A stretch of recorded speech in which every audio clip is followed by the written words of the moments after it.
Shunchaki ko'rgim keldi seni shunchaki. Alavengina ovqat ham keladi.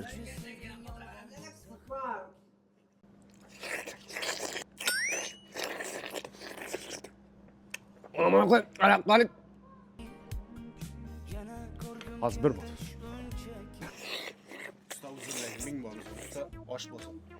Yaxshi yurgan qizim bilan gaplashib o'tiribdi. Muhim masala. Sal amarchani biz tursa, sal astan iloji bormi yeyish? Bo'ldi. Azroq keyin Uzunlaydi, qo'yinglar. Alishtirma. Bo'ldi tushundim. Noda turaylik.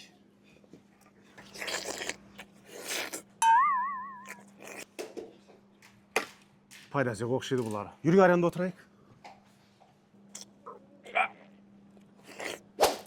Shu desang bo'lajak qanatam kuyov bolani ko'ring debdi.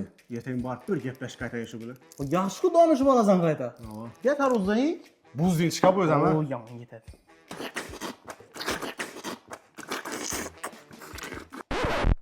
Jo'ra shuni sal astan ye, ikkimiz yeymiz shuni.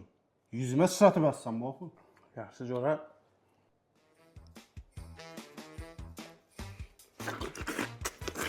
Voy bile, pashirda bo'l, pashirda.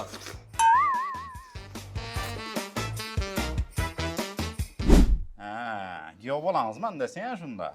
Tamam. Bana qara, kızımı sana bersen bakla desem mi özü? Xudo xolasa qo'ldan kelgancha. Çoğutu sel yüzü gözün başkaçarak. Yo'q, oydin bu. Bana qara, kızım bakla desen. Köngüne karıysan.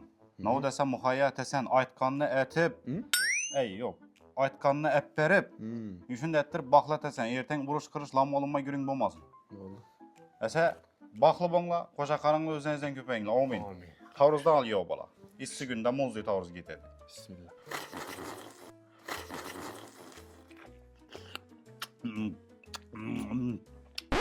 Yomma yo.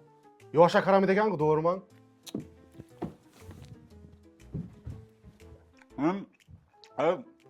Tavrız hep getir, yo bala tavrız.